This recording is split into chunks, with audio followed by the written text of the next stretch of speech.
Okay. Well, good morning, good morning. If you all take a seat.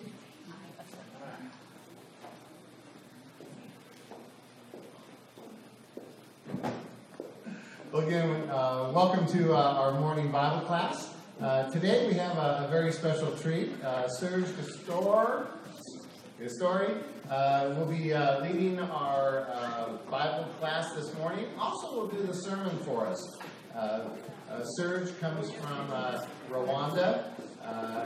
Over on this table here, he works with an orphanage over there. You can see some pictures, some information about him. There's a book that he wrote about his experience with the Rwanda genocide. And if you haven't read that yet, it's a very inspiring story. Anyways, with no further ado, Serge Gastori. Thank you very much. That's okay. Can I get a microphone and move around? Can I? Yeah. Just pull it out. Yes. Just like Bill said, my name is Gastori Serge. I'm from Rwanda. I was born and raised in Rwanda. How many of you know Rwanda? There you go. Rwanda is a very small country, and Rwanda happened to have experienced one of the most hardship moment in 1994 during the Rwandan genocide. How many of you knows about Rwanda genocide? There you go. My talking is not gonna be as hard as I thought it would be. Because you know Rwanda very well.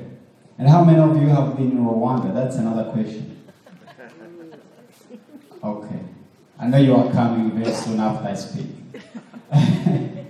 So, I was born like any typical child in Rwanda.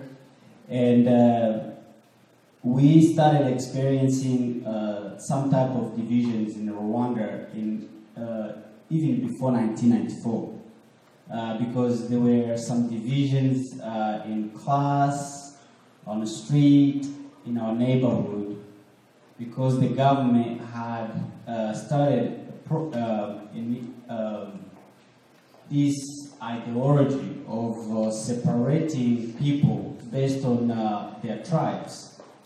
So they convinced people enough to feel like they were different. That's when we had Hutu, Twa, and Tutsi.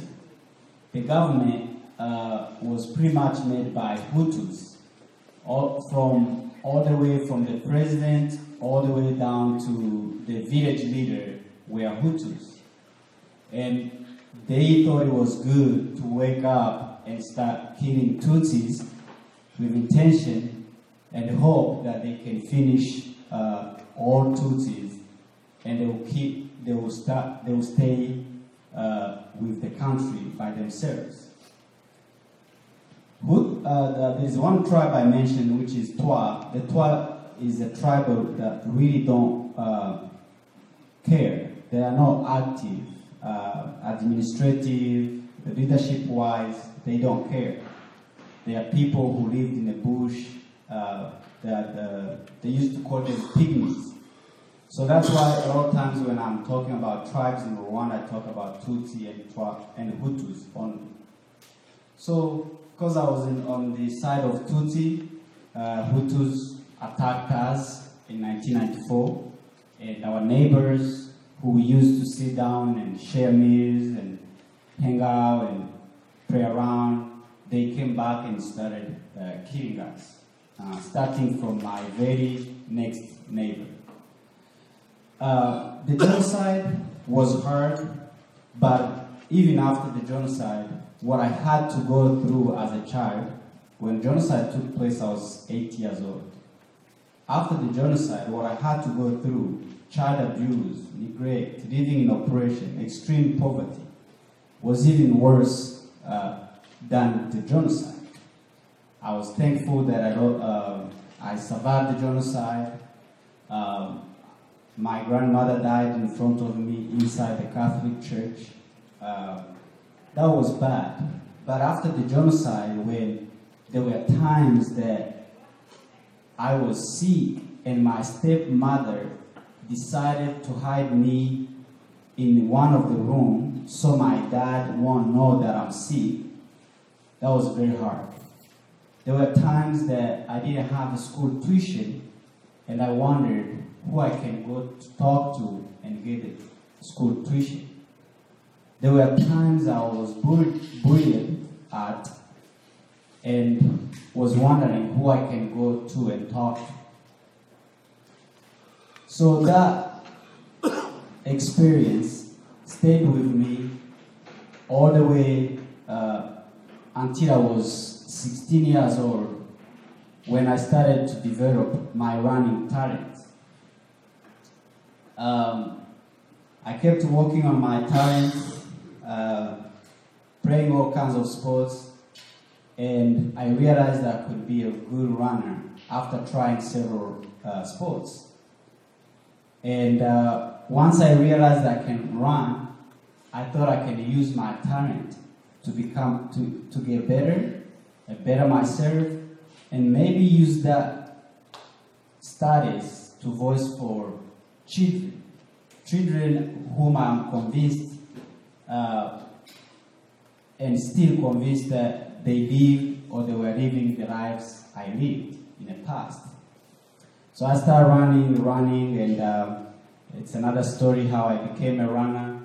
But in 2004, I got a call from Abilene Christian University, and they asked me if I would join their running program, track and field and cross country.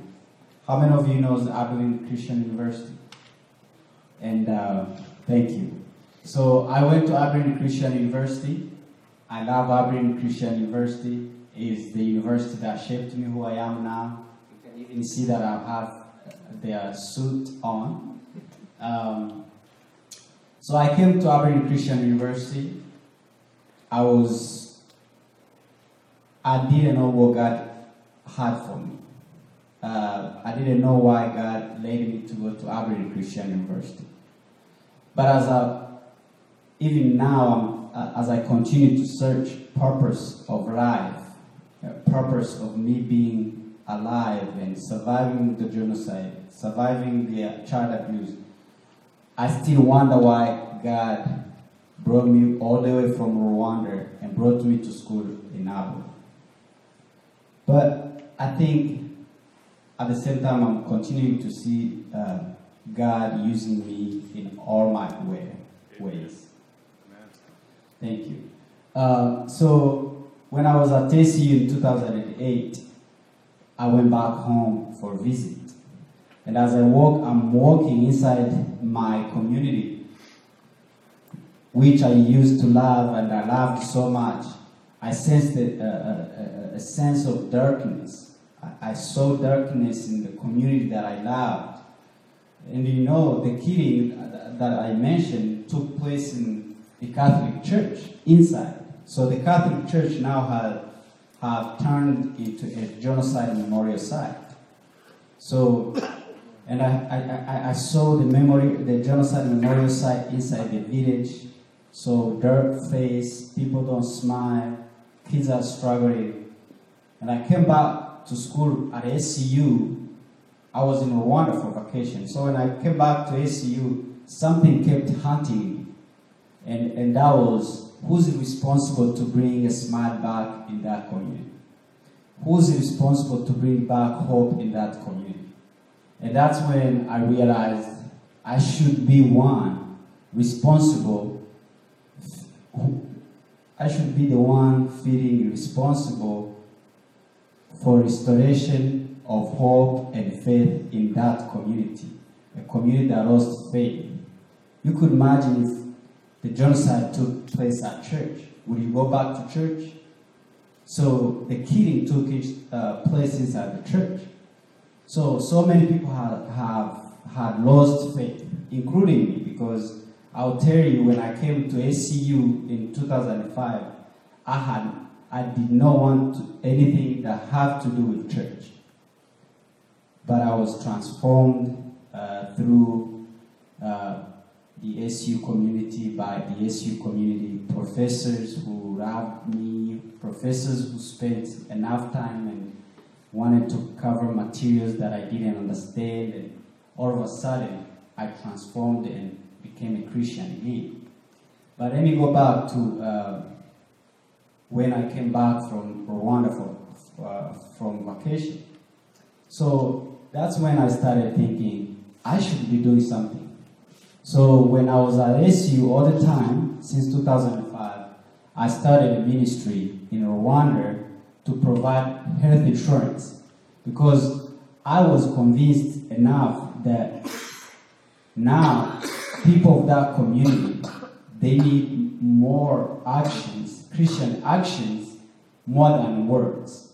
Because we used to have Catholic nuns and Catholic preachers who came and quoted scriptures, and they said good things, but during the genocide, they were involved in the killing. So I thought, you know what, I need to be that Christian who's very active, who's described by their actions, not by their words. So I started providing health insurance. I was working for Chicken Express, making 7 hours per hour, working 20 hours. And I managed to put aside enough money that could buy health insurance for children in Rwanda. So, and the more I kept doing it, the more God showed me that He wanted that to happen. Because the reason why I believe that is because I kept seeing change in the community. I kept seeing people getting behind me, wanting to join me in that initiative. And so from there, with friends, family, classmates, professors, I started a foundation, an NGO called Rwanda Children. Rwanda Children is the word you are seeing over there. If you was wondering, what is it? So Rwanda Children, as a Christian, is a very faith-based organization. We trust in the power of our God who made all people, and believe that Jesus, God, in the flesh, set us an example of hope, mercy, and love for our neighbor.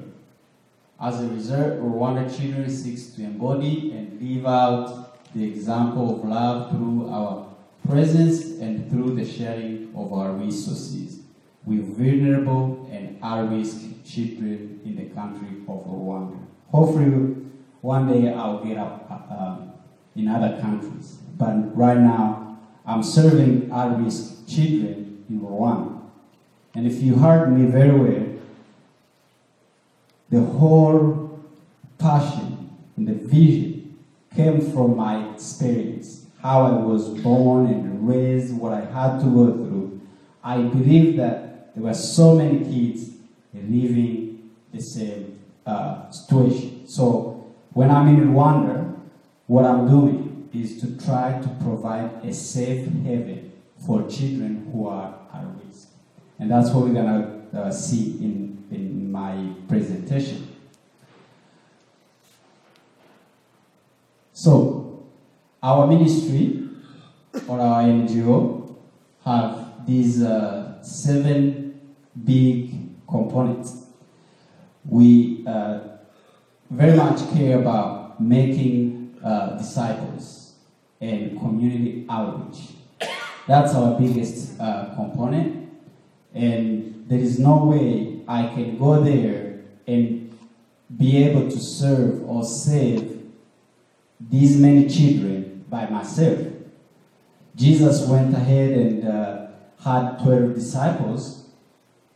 He invested his time on disciples, and disciples went back and went to make other disciples. So, first of all, in my daily work, I try to focus on a few of my staff to make sure they understand the mission, the vision of the ministry, so they can go back and join me and help me to change the community. Remember, that's the community I just told you that was in the darkness in 2008. I'm not trying to be selfish, but I'm telling you, I can see light and salt in the community right now. The community have changed since our ministry started. We have early childhood development and primary education in our program. Early childhood development is a program for those kids who are at risk. There is nursery 1, nursery 2, nursery 3. But we didn't want to call it a nursery 1, nursery 2, and nursery 3 because then that would become a typical education system. We call it early childhood development because these are kids who can't afford to go to nursery 1, nursery 2, nursery 3 because their parents can't even afford to take care of themselves. There are risks. Kids are, most of the time, parents will take them to their farm and they'll just drop them there in the mud and they'll continue to farm when kids are just there struggling. And when they turn 4 years old, they will leave them with their neighbors. When they turn 5, they leave them on the street. So these are kids who are at risk. We've been able to identify, and we want to protect them, give them a shelter, and give them a booster for their future. We have a youth development program. Our youth development program is because we can't focus on those 2 years old to 7 years old and then say, oh, those who are 12 years old, we don't care about you. We feel like we need to give them a platform, a place to come and have fun. Instead of being on the street, they come and join our English clubs. They come and join our dialogue and debate team. They come and join several of our programs on campus. We have a family transformation. Our family transformation again, you can't help kids who are at risk and tell their parents, oh, I don't care about you. So we are bringing in families that are broken, families that are going through conflict. We are calling families that are going through drug abuse. Because most of these parents that comes for family transformation, they are the parents of the kids we are serving in ECD. So we want to transform them too. We don't want them to feel like, oh, you're gonna take care of my kids, and then I need to produce more kids because you're gonna take care of them. We want to bring them and tell them, hey, family planning is very important. You need to produce kids you can be able to take care of. So as I continue to present, you will hear how we get in their lives and transform their lives.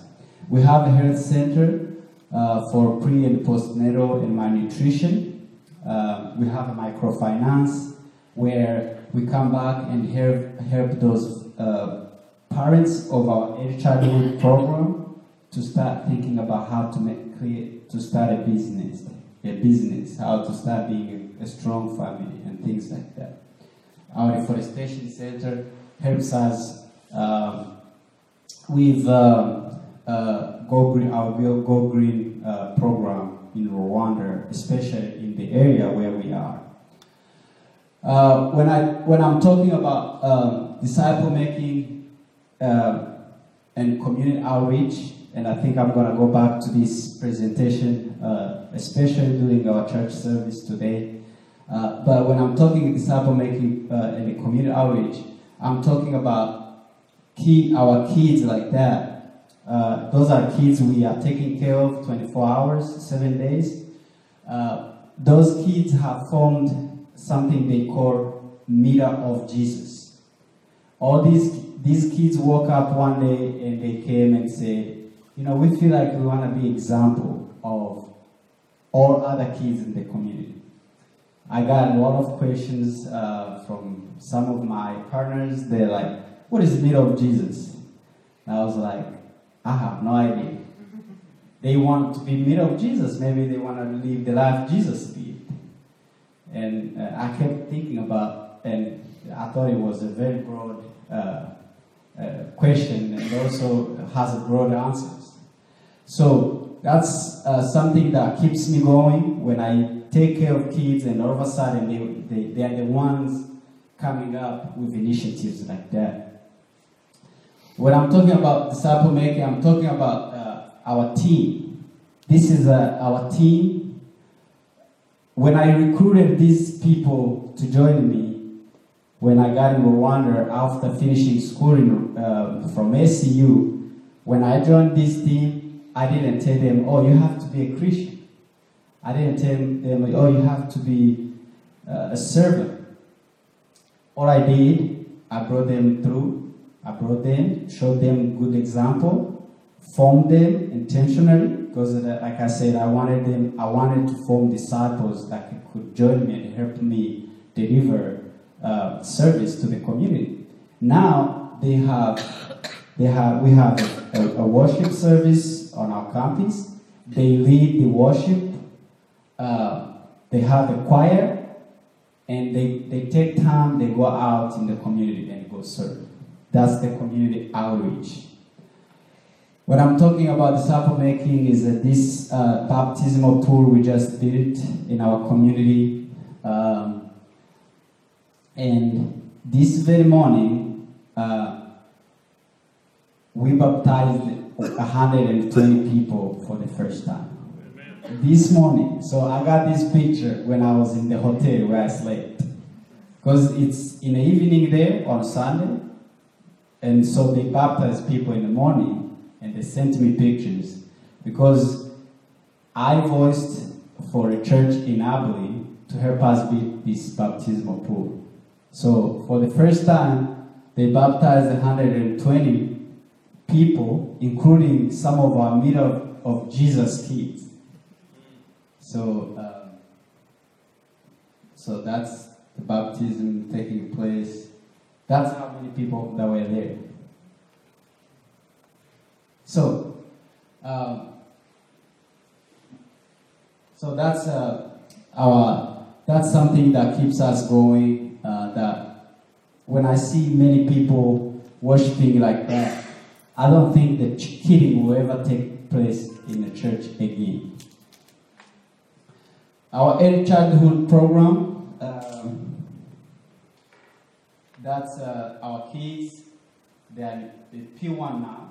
They started in early childhood. They are in P1 now. That's their library, their class. Their library, these are their classrooms. I'll tell you, these classrooms are going to be used starting from January. They were not there. We just built them last year.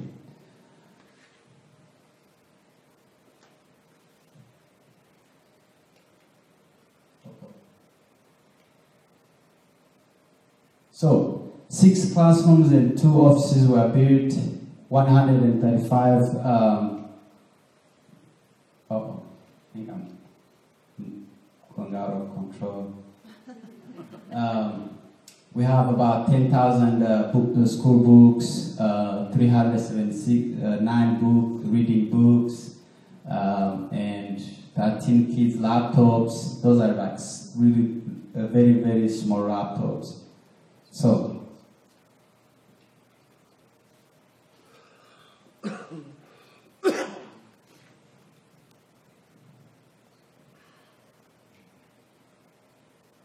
yeah, so these are their classrooms. We are so lucky to have sports fields. Like I said, our youth in the community comes and play basketball. That's our school is called Rwanda Children Christian School. So that's the logo you are seeing over here inside.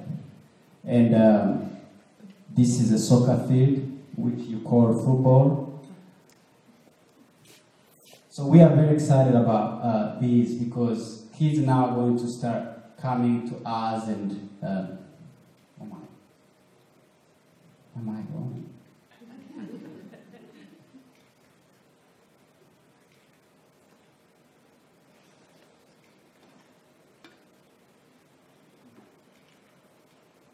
Here you go. In our youth development program, we have kids come to us, grown kids, for Inspire Me program, where we invite people who've been successful to talk to them. That's Dr. Karen Vaughn. She's a doctor from Waco. She came to visit Rwanda and spent about 6 months with our team. That's my wife. They're talking to these girls and these boys too. So they share with them their journey, their experience. They inspire them to grow up and be the best people they can be who love Jesus and obey God.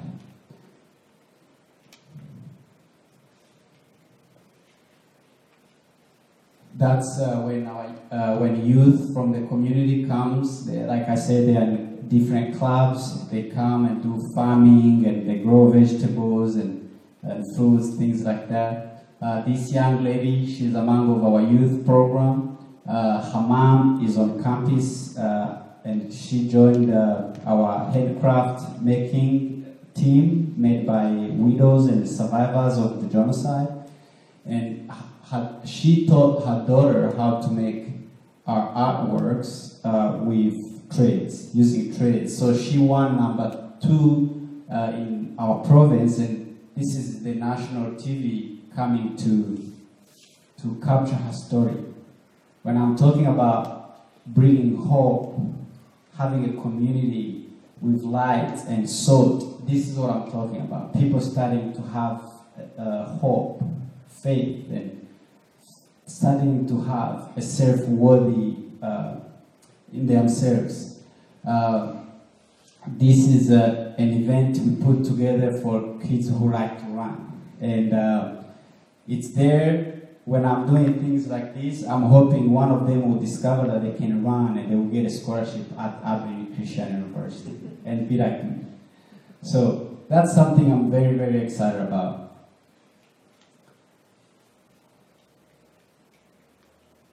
Okay, so this is again Inspire Me. This is when we have interns on our campus. We were saying bye to these ladies. They are going back to school. Most of these ladies have got a big, big scholarship. This one got a scholarship at Abilene Christian University. This one got a scholarship in the Emirate. I don't know, is Emirate a country or? Okay.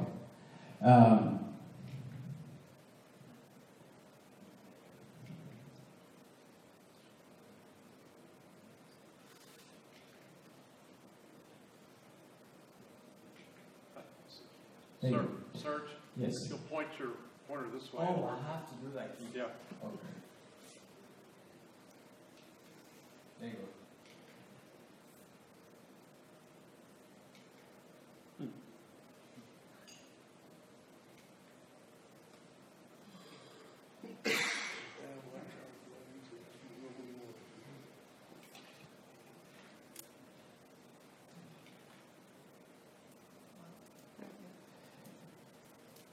Okay, this is a family transformation. In our family transformation, we have sewing class. We have this sewing class is for women. Most of them are widows and survivors of the genocide. Some of them are ladies with kids, single moms.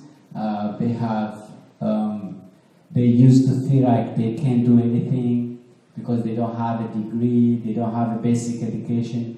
But what we did was to come to them and say, hey, you are powerful. God has created you in a powerful and amazing way. You can learn things like sewing because that doesn't require a degree. It doesn't require to have a master's. You don't have to have learned how to read and write. As long as you can coordinate, you can learn. So we are kind of like inspiring them and empowering them that instead of staying home feeling lonely, they can come to us and learn basic knowledge and they can be able to take care of themselves. That's the family transformation. Some of them have issues at home, and this lady is our counselor. She helps them get back to their feet with their husband and their spouse and their wives. She helps kids like this young little boy who got deserted by his dad, but the counselor discovered that if she can dial the phone number of the dad and put the son on the phone, the dad will feel emotional and come back in the lives of the child. Now the father is back in the life of the son and the mom.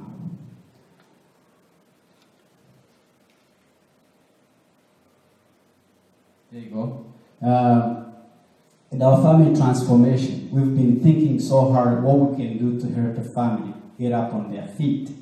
One thing we thought about was to give them a goat. When you give them a goat costs about $30. You give them a goat is able to produce 2 to 3 babies within 6 months. If they take a good care of the goat produces 1 baby and they sell the goat, they can be able to pay school tuition, they can be able to put food on table, they can be able to pay health insurance, they can be able to pay school uniforms. So we've been giving up goats throughout the country. We try to give about 200 goats every year. And when we give these parents a goat, we tell them, hey, when you get a goat, it's going to produce 2 to 3 babies.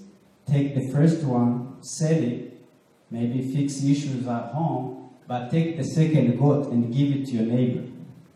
That brings a sense of accountability in the neighborhood. Relationship gets stronger among neighbors, and they start, because you can't go back and sell your goat right after you get it, because your neighbor is going to say, you are selling a goat when I know you're going to give me a baby next 6 months. So that brings a sense of accountability and ownership in the community too. The family you see over here is from Alabama. That's when they came to visit our campus, and they were giving a goat to the child they sponsored through our ECD program. So having a goat or giving a goat to a person is like giving them a life-changing tool. If they take a good care of it.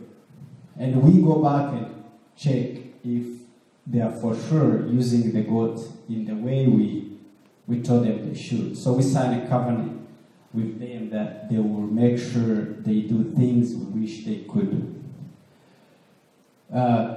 Ladies comes to our campus to learn how to make handicrafts, like I said.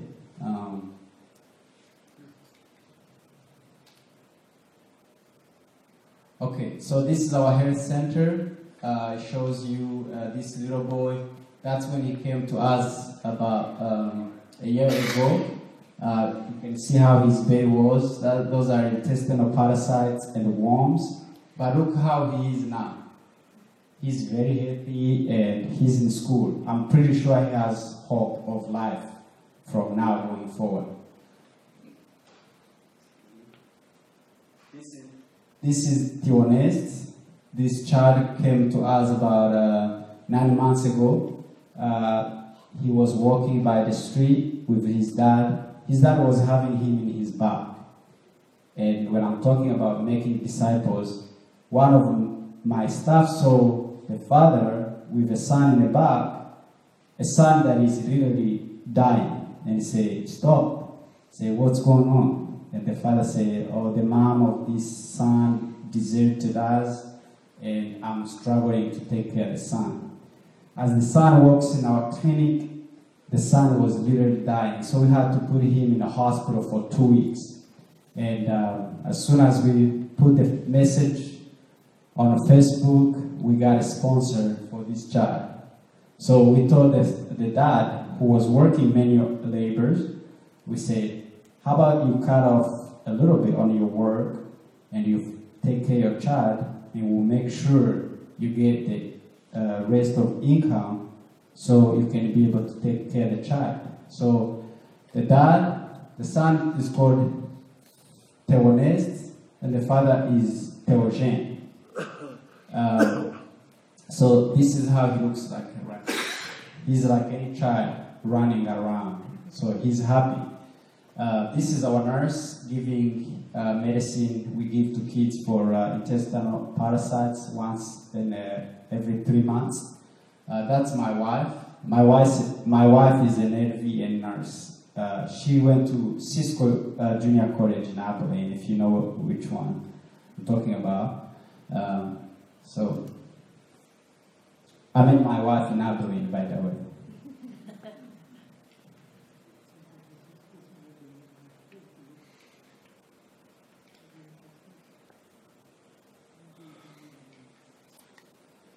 In our health center, we have a malnutrition program, and we have families that are struggling to take good care of their families in our community. And they came to us about 6 months ago. These parents, how am I doing on time? About 5 minutes. 5 minutes, I'll be done. When they came to us, we realized that they were going so much. First of all, not being educated made them feel like they can't be able to cook a well-balanced diet meal. And that kept their kids behind. So when they came to us, we had to teach them hygiene, we had to teach them how to grow food, vegetables, and things like that. So because of them coming together, they've been able to farm beans and corns, and this is how much they've been able to harvest. So,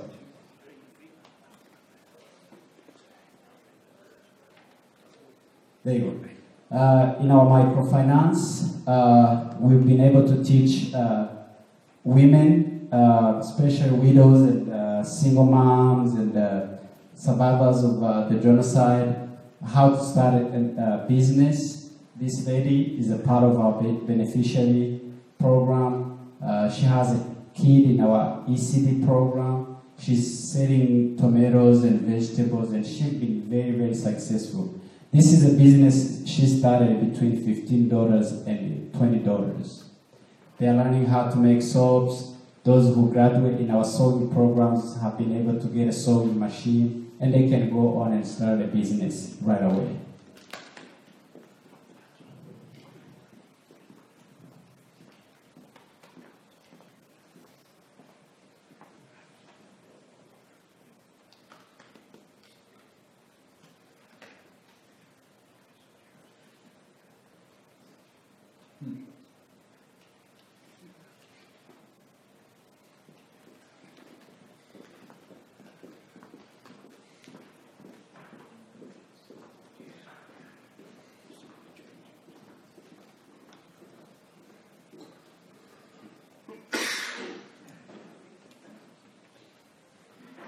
Can you scroll down?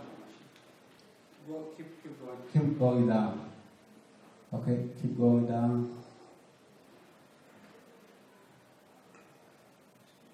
Keep going down. Again. Keep going. There you go. Those are the parents going through training for microfinance, how to start a business, how to be successful, and things like that. Keep going to the next one, please. That's our forestation center. Keep going. So with your help, we've been able to accomplish this much. We've been able to, I think we have a handout. Some of you want, there is a handout. You can go see things we've been able to accomplish in 2018. Go to the next slide, please. This is our wish list for next year. If some of you wants to help, feel free to send us an email at info@rwandachildren.org, and we will be able to share with you details about our upcoming projects if you are interested. Next slide, please. Our kids are very thankful for your help, but we have kids who need sponsors. If any of you is interested in sponsoring a child, please let us know. We send you once a month, telling you how your child is doing, and it costs about $50 to sponsor a child.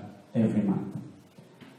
Keep going to the next slide, please. You can give a goat. You can go on our website and be able to give to bless a family with a goat, especially if you want to give them a Christmas. And we can name after anybody you want to. We won't ship it to you. I know when you fill out information on our website, they ask you your address. But I promise you, we won't ship it to you. Next slide, please. So this is my team. I don't think I do much. I think they're the one who deserve a round of applause because they work so hard to make sure the community is changed. Thank you so much, and may God bless you.